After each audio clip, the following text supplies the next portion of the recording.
ॐ श्री परमात्मने नमः। श्री गणेशाम्बा गुरुभ्यो नमः। श्री सरस्वत्यै नमो नमः। श्री वेदपुरुषाय नमो नमः। व्यासाय विष्णुरूपाय व्यासरूपाय विष्णवे नमो वै ब्रह्मनिधये वसिष्ठाय नमो नमः। चरणारविन्दं वन्दे महापुरुषते चरणारविन्दं वन्दे सर्वजगद्विहारमतुलं वन्देन्दकं ध्वंसिनं वन्दे देवशिखामणिं शशिनिभं वन्दे हरे वल्लभं वन्दे नाथभुजङ्गभूषणधरं वन्दे शिवं चिन्मयं वन्दे भक्तजनाश्रयं च वरदं वन्दे शिवं शङ्करं वन्दे शिवं शङ्करं। शिखा जिसकी धरोहर है, तिलक से जो अलंकृत है, चमकता भाल दिनकर सा जो अपराधों से वंचित है, जो शंभु सा विनाशी है, जो विष्णु सा हृदय कोमल है, जिसमें तेज ब्रह्मा का वो ब्राह्मण सर्ववंदित है, वो ब्राह्मण सर्ववंदित है। सबो है पहली मैं अपने आराध्य देव हरिकेश्वर बाबा को ध्यान करीबे। देश प्रदेश में हमारे इलाकों को मान बढ़ाने वाले मानस रत्न की उपाधि ले सुशोभित व्यास गद्दी में विराजमान मेरे परम पूज्य गुरुदेव खनले सादर प्रणाम। यहाँ काथक पांडाल में आवाहित सभ्य देवी देवता, संगीतज्ञ बंधु, आचार्यगण, आयोजक मंडल, श्रद्धालुओं और यहाँ आया सभ्य भक्तजनों खन शांभवी मुरारी को सादर सप्रेम प्रणाम। मैं आप सब की मंगल कामना खन मेरे रिखेश्वर बाबा थे प्रार्थना करनी हूँ। आज मेरी कमी में ध्यान न दिबे, मी खन अपनो आशीर्वाद देला। हरिखेश्वर बाबा की। ऋग्वेद में भगवान शिव को रुद्र कहा गया है। रु का अर्थ होता है दुख और द्र का अर्थ होता है द्रव्य, अर्थात जो दुख दूर करे वही शिव है। भगवान शिव की सत्ता सर्वव्यापी है। प्रत्येक मनुष्य में, प्रत्येक व्यक्ति में आत्म रूप में ही शिव का वास है। रुद्राष्टकम, तुलसी कृत रुद्राष्टकम स्तोत्र, ऐसी मान्यता है कि इस स्तोत्र के श्रवण मात्र से ही मनुष्य शाप ताप से मुक्त होकर इस लोक में सुख भोग कर अंत में शिवलोक को प्राप्त होता है। तो आइए आज हम सभी कलयुग के शाप ताप से मुक्ति पाने के लिए रुद्राष्टकम की तरंगों का अनुभव करें। हरिखेश्वर बाबा की। महादेव महादेव महादेवेति यो वदेत्, एकेन मुक्तिमाप्नोति द्वाभ्यां शम्भुरिणी भवेत्। नमामि शमेशान निर्वाणरूपं विभुं व्यापकं ब्रह्म वेदस्वरूपं निजं निर्गुणं निर्विकल्पं निरीहं चिदाकाशमाकाशवासं भजेऽहं। निराकार ओंकार मूलं तुरीयं गिरा ज्ञानगोतीतमीशं गिरीशं करालं महाकालकालं कृपालं गुणागार संसारपारं नतोऽहं तुषारादृशं काशगौरं गम्भीरं मनोभूतकोटि प्रभाषे शरीरं स्फुरन्मौलिकल्लोलिनी चारुगङ्गालसद्बालुबालेन्दु कण्ठे भुजङ्गा चलत्कुण्डलं भ्रू सुनेत्रं विशालं प्रसन्नाननं नीलकण्ठं दयालुं मृगाधीशचर्मां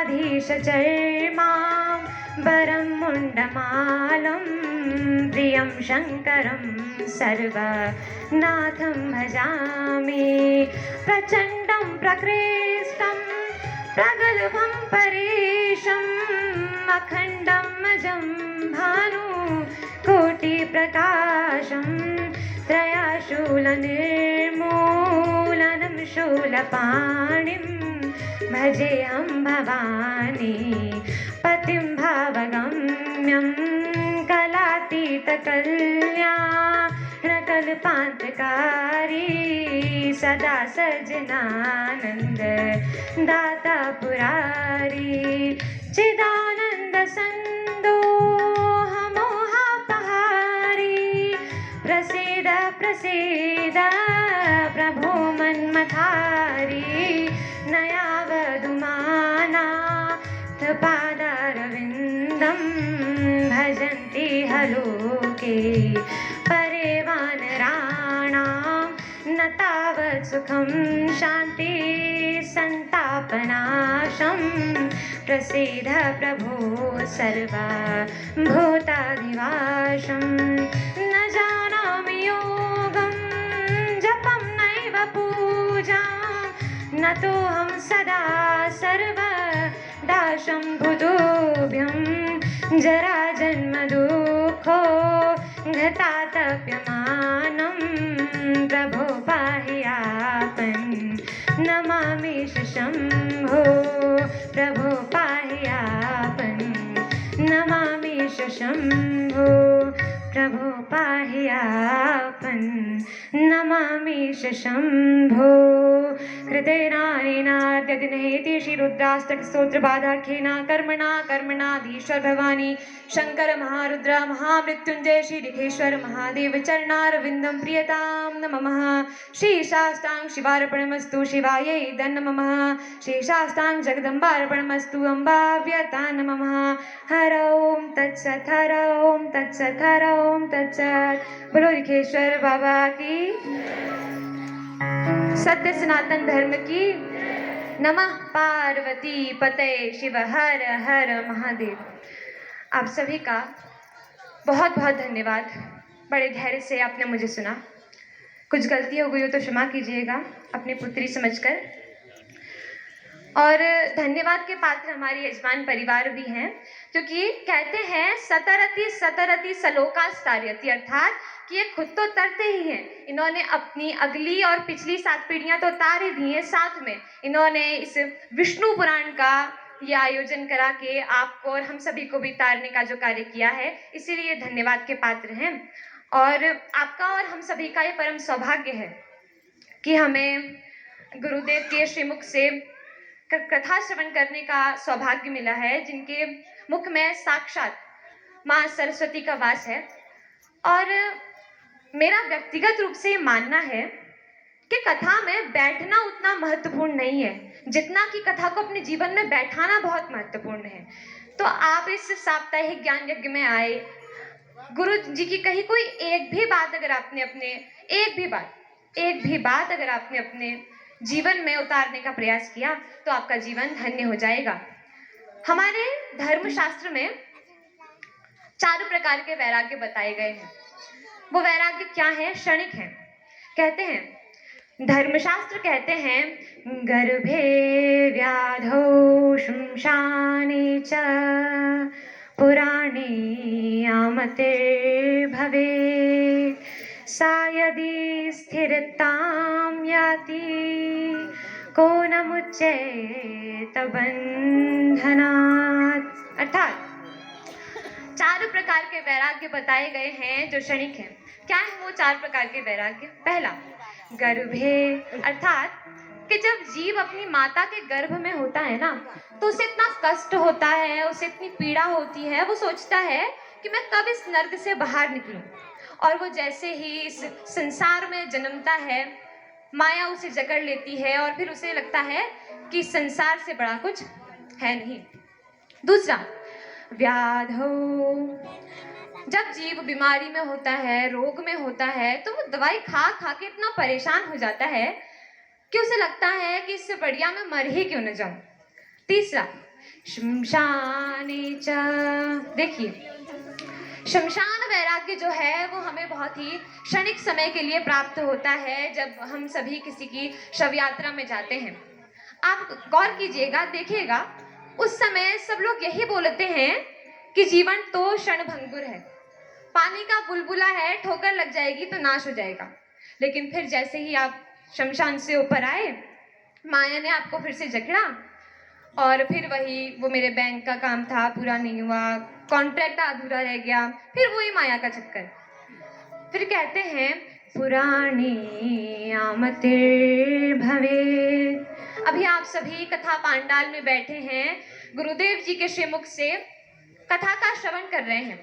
तो अभी आप सभी के मन में यह है कि गुरु जी जो कह रहे हैं वही सत्य है, परम सत्य है कि भगवान नाम ही हमें हर समय स्मरण करना चाहिए। लेकिन आप कथा पांडाल के बाहर गए नहीं कि फिर माया ने आपको जकड़ा और फिर वही सब आपने अपने जूते चप्पल धारण किए, फिर माया का वही चक्कर, ये तेरा ये मेरा। लेकिन और भी कुछ कहते हैं हमारे धर्मशास्त्र, कहते हैं सायदि स्थिरताम याति को न मुच्चेत बंधना, कि अगर ये क्षणिक वैराग्य हमारे जीवन में स्थिर हो गए तो कौन इस जीवन और मृत्यु के चक्र से मुक्त नहीं हो पाएगा। आपके प्रभाव में आकर कुछ ज्यादा ही बोलने का दुस्साहस कर गई हूँ, क्षमा कीजिएगा। लेकिन अंततः मैं आपसे यही प्रार्थना करती हूँ कि जिस प्रकार हम सभी श्वास लेते हैं उसी प्रकार आप सभी भगवान नाम का स्मरण कीजिए। और इन्हीं दो शब्दों के साथ मैं अपनी वाणी को विराम देती हूँ। मृत्युंजय महादेव त्राहि मां शरणागतम्, जन्म मृत्यु जरा व्याधि पीड़ितं कर्म बंधने। हरिकेश्वर बाबा की हर हर महादेव। एक बार जोरदार तालियां विद्या के लिए आप लोग बजाएं। इतनी कम उम्र में इतनी सुंदर प्रतिभा, इनके माताजी और पिताजी के चरणों में भी वंदन है जिन्होंने इतनी सुंदर संस्कार अपनी बिटिया को दिए हैं, इतने सुंदर। और ये हमारे लिए प्रेरणा स्रोत हैं, ऐसे बच्चे।